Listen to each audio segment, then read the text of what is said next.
नमस्कार, माझं चॅनल ज्योती हेल्दी आहार मी तुमचं मनापासून स्वागत करते। बऱ्याचदा भाजीला काही शिल्लक राहत नाही, अशा वेळी झणझणीत आणि धाब्यावर मिळते तशी चमचमीत आज आपण शेवभाजी करणार आहोत। पाहिल्याबरोबर कुणाचीही खाण्याची इच्छा होईल। नेहमीच्या भाज्या खाऊन कंटाळा आला असेल तर अशी शेवभाजी नक्की करून बघा। मग त्यासाठी काय घ्यायचं? 1 वाटी बेसन पीठ घ्यायचं, 2 चम्मच तांदूळाचे पीठ, 1 चम्मच लाल तिखट, अर्धा चम्मच हळद, चवीपुरतं मीठ, 1 चम्मच जिरा, 1 चम्मच ओवा, लगेच थोडेसे पाणी घालून बेसन पिठाचा गोळा करून घ्यायचा।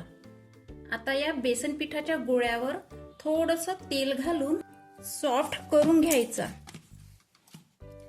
साच्यात शेवची जाडी चकती घालायची आणि बेसन पिठाचा गोळा घेऊन साच्यात घालायचा आणि साचा बंद करून घ्यायचा। इकडे मस्तपैकी गरम तेल करून गोल गोल शेव काढून घ्यायची। बघा, शेव घरी नसेल करायची तर बाहेरून विकत आणायची आणि मस्तपैकी शेवभाजी करायची। आता शेव पलटून घ्यायची। आता ही शेव एका ताटामध्ये काढून घ्यायची। आता कढईत थोडंसं तेल घालायचं।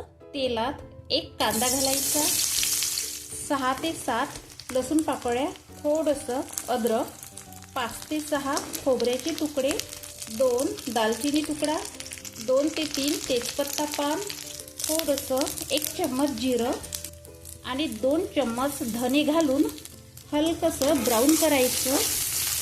ब्राऊन झाले की 2 टमाटर घालून टमाटर सॉफ्ट करून घ्यायचं। टमाटर सॉफ्ट झाले की काढून याची पेस्ट करून घ्यायची। आता त्याच कढईत भाजीपुरते तेल घालून तयार केलेली पेस्ट तेलात घालायची आणि मीठ घालून तेल सुटतपर्यंत मस्त परतून घ्यायची। मग लाल तिखट घालायचं, हळद घालायची, घरचा काळा मसाला घालायचा आणि पाणी घालून उकळी काढून घ्यायची बरं का। रस्सा उकळी आला की गॅस बंद करून कोथिंबीर घालायची आणि रस्सा कोमट करून घ्यायचा बरं का। आता रस्सा प्लेटमध्ये सर्व करू। रस्सा कोमट झाला की त्यात शेव घालायची। तुम्ही जेवायला बसायच्या वेळेस शेव घालायची, नाहीतर जेवायला 5 मिनिट वेळ आहे तेव्हा शेव घालायची बरं का। तर मग अशी तुम्ही शेवभाजी करून बघा आणि कमेंट्स करून नक्की सांगा। धन्यवाद।